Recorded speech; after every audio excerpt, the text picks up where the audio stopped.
I, a teen male, have a part-time job, and recently my grandparents gave me some money. The reason for the money is simple. My parents prioritized my younger sister, young teen, and their foster kids, tweens, over me, and their money and time get prioritized on them. My parents have been long-term foster parents for about 7 years now. Before then, my parents really just focused on my sister. My grandparents always noticed. They tried to make up for it when multiple talks with my parents went badly. The money, which was a lot of money before, they gave to me to buy myself a new bed. My older one was old and broken and getting loud, so with my grandparents' help, I bought a new one. My parents knew about the money because my sister saw our grandparents give it to me. My parents were so mad at me because they told me I knew they were saving up for my sister to get clear braces for her teeth, and I could have helped a lot.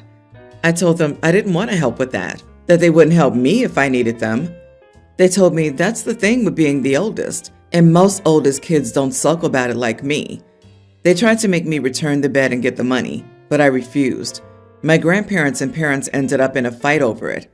My sister called me an idiot and said that it's not fair that I get a cool new bed, and she stuck with hers. She said she deserved more stuff than me, and I called her a spoiled brat and told her to leave me alone. My parents said that I was selfish to my core. Am I the idiot for spending my money on a new bed versus letting it go towards my sister's braces? I knew my parents were saving for my sister to get them. They'd saved some, but not all. Some stuff has been cut back on to afford it. Clear braces, my Aunt Fanny. Girl better settle for a mouthful of metal like most kids her age. Not the idiot. Ask your parents why the only impartial observers in all of this, your grandparents, felt their favoritism was so overt they tried to stage an intervention. Of course, people like your parents probably won't listen to reason. Just know that you're in the right and not being remotely selfish. But OMG, sis needs clear braces because she might get picked on. Your sister doesn't need clear braces. That's a cosmetic thing. The usual ones will cost less and do the same. Clear braces are way more expensive than the bulky metal ones. If they insist on clear braces, that's where their priority is. I hope these parents enjoy the rest of their lives with only one child. A good bed is to prevent health issues. We spend about a third of our lives sleeping. Cut off all the price tags and labels that you can and put them through a shredder. That way, the bed cannot be returned while you're in school. I'd also consider writing your name on the side of the mattress in Sharpie. It's not your job to pay for your sister to have the fancier version of braces. That responsibility falls solely on your parents. For goodness sake, you bought a bed, a basic need. That's nuts. A bed isn't a frivolous spending. Remind them that they're legally obligated to care for you while you're underage. If they refuse, you can file for emancipation and live with your grandparents, if they're willing. There is no need to be angry or threatening when you speak to them. Just state it as a matter of fact. You deserve to be loved and cared for. Thankfully, you have your grandparents if your parents won't do their job. Are you able to go live with your grandparents? My parents would never let that happen, despite them not caring about me as much. I think they'd rather me be unhappy with them than happy elsewhere. And it's not my grandparents who wouldn't let me live with them, but in my state, my wishes will not be taken into account. My grandparents do save money for me. They know my parents only have savings for my sister, so they started one for me, so I'd have something. But they also want to ensure that I'm not growing bitter and resentful for having way less, hence the money gift that they gave me, and helping me buy the bed. My mom turned 60 last week, and I took her out to dinner to celebrate.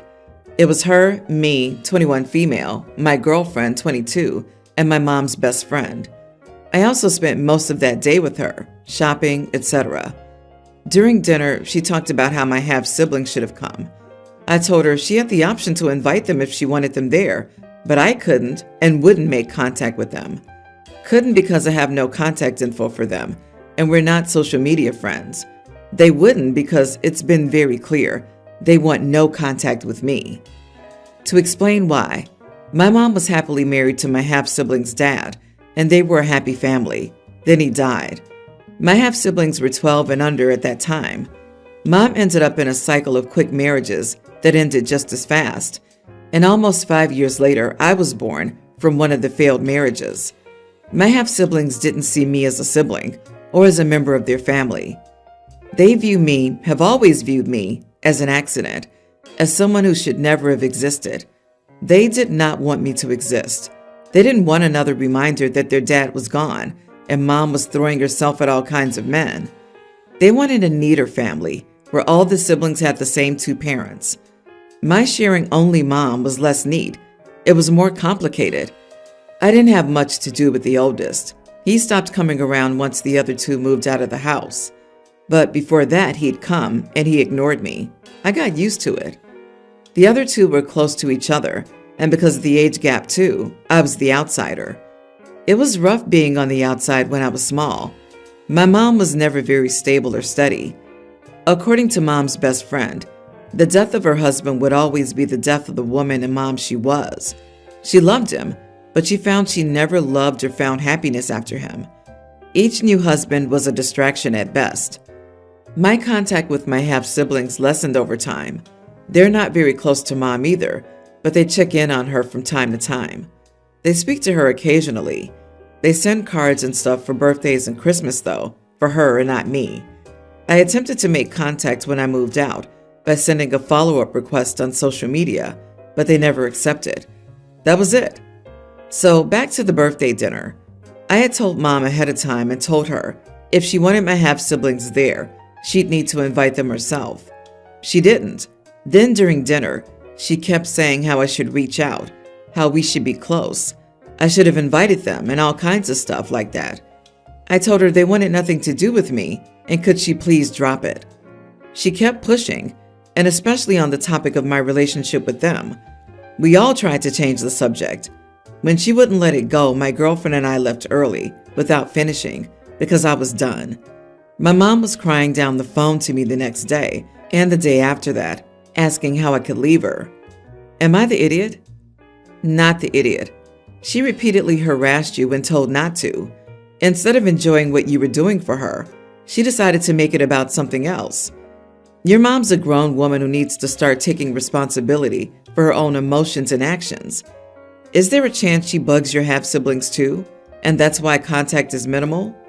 Not that it would change anything, just curious if she's an equal opportunity harasser.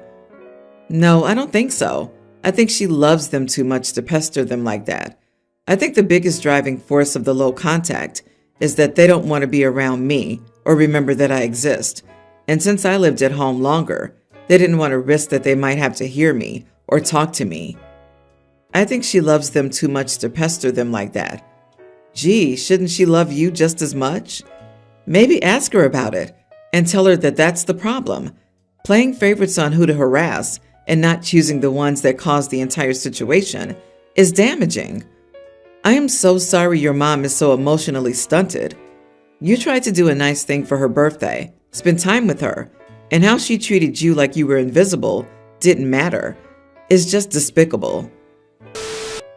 I, 25 female, have always been close to my stepmom, Linda, 50 female, my half-sister at Emma, teen female.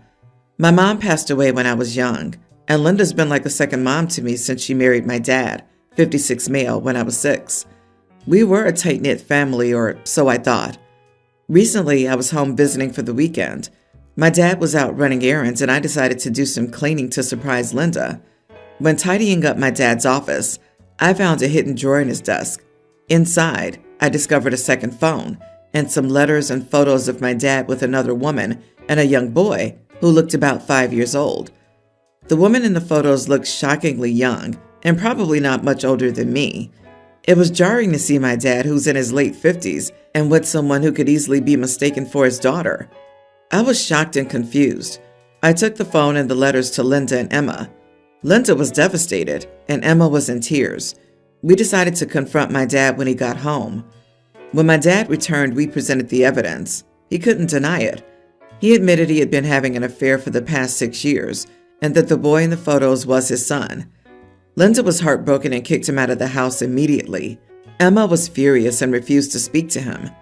Since then, my dad's been trying to reach out to us, but we've all been ignoring his calls and messages. He's been staying with his girlfriend and their son. Our family's in chaos. Linda's considering divorce and Emma's struggling with the betrayal. I've cut off all contact with my dad. My grandparents and other relatives are pressuring me to forgive him and saying that he's still my father and that people make mistakes. To make matters worse, my dad's girlfriend reached out to me on social media saying that she had no idea he was married and that she feels just as betrayed. I know she's probably lying about this because how come she found this out when we did? She wants to meet and talk. I've scheduled a meeting with her. I feel torn. On one hand, he is my dad, and I know people aren't perfect, but on the other hand, he lied to us for years and hurt us deeply. Linda and Emma are my family too, and I don't want to betray them by forgiving him too easily. Am I the idiot for cutting off my dad? Not the idiot. Dad's a grown person and he should have ended his current marriage before getting into an affair and having a child with another woman. I wouldn't meet the affair partner. It's kind of weird that she had no idea that he was married. She never went to his house, and she didn't think that was a red flag. It is really, really likely that this is just a setup to surprise you with your dad, or she'll bring your half-brother to manipulate you. I wouldn't trust this woman. She wouldn't reach out if she didn't want something. The mistress is definitely lying. I mean, there's no way she didn't ask questions like, why is he gone all the time? She had a flipping child with this man for 5 years, and she didn't ask why he wasn't around more?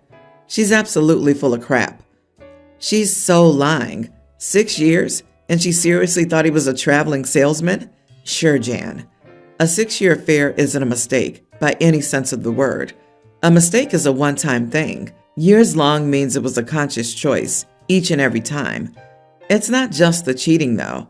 He's lied to all of you, each and every day, for the last 6 years. And if he hadn't been caught, he'd still be hiding this. Utter betrayal doesn't even begin to cover this. He would still be hiding his mistake if he hadn't been caught. Really let that one marinate for a while. No matter what you decide, not the idiot. Good luck, sweetie. My brother has a young teen son, Jamie. My brother and Jamie's mom were married, but she left him when Jamie was an infant for another man. She also chose to leave Jamie behind, and he never had contact with her or anyone in her extended family. This was not a great surprise. My brother's relationship and marriage to Jamie's mom was not good. They were so bad for each other and fought constantly. My parents took Jamie for a year, and my brother got himself together and then took him back.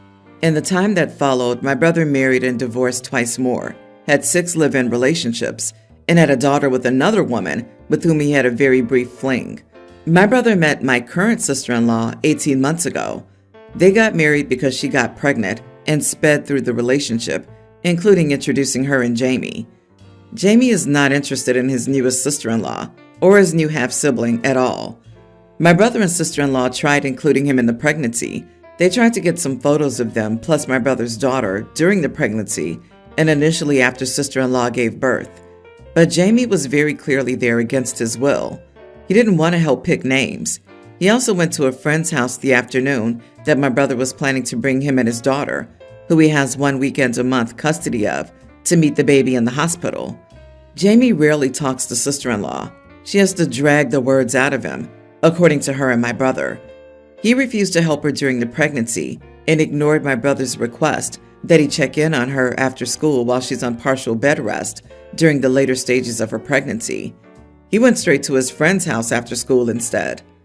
My sister-in-law overheard Jamie tell a friend she's not family, and he's just waiting for them to get divorced and for his dad to move on to the next woman.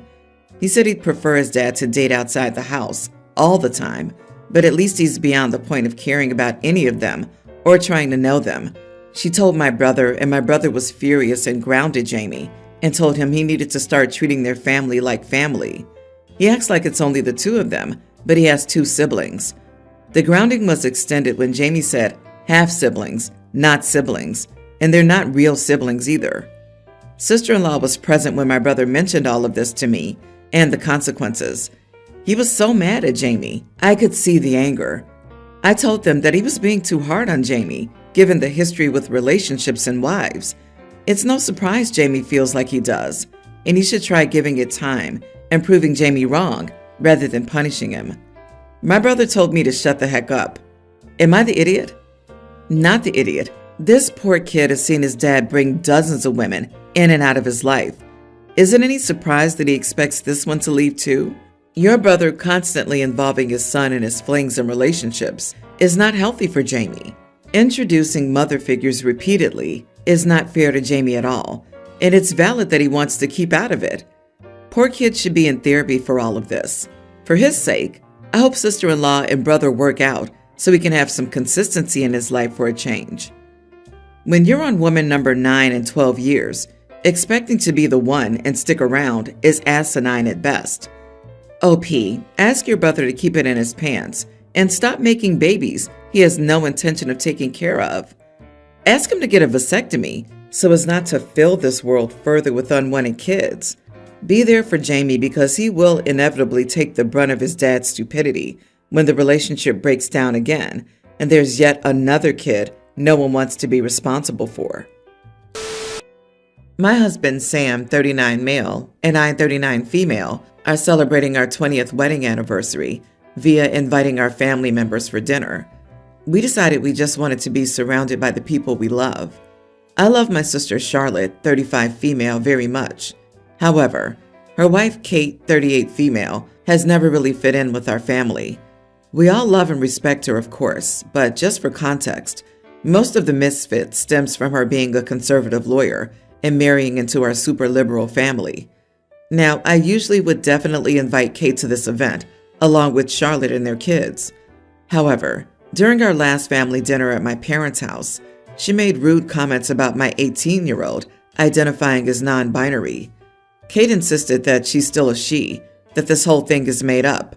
She ultimately stopped her comments by Charlotte's intervention, but I doubt her views have changed. Now, because of how she insulted my kid and how hypocritical I think it is of her to be married to a woman and still say these things, I decided not to invite her and only invite my sister and their kids. Ever since the invitations have been sent, Charlotte is very mad and said she would not attend the party, nor would her kids, unless I apologize and invite Kate too. I explained how her behavior affected my kids and how they were very deeply hurt, and I pointed out how Kate never apologized. Charlotte is usually a sensible person, but I would be lying if I said Kate's behavior hasn't rubbed off on her a bit. My parents agree with me. Sam agrees with me. But some family members insist I shouldn't be so hard on Kate. Was what I did an idiot move? So she's conservative and is in a same-gender marriage and seems to have issues with your child? Wow, that's just special. Not the idiot. Kate was rude to your child and therefore shouldn't expect to see another invitation from you until she apologizes to everyone involved. Yep, wow, that's a wild ideological ride. Tell your sister that your main priority is to protect your child and family from her bigoted wife, and that the event is a celebration of that family, so you don't want someone like Kate to taint the day. Then tell Charlotte that she and the kids will be missed. If Kate wants to be a hateful bigot, then she and Charlotte have to live with the consequences. Congratulations on your anniversary.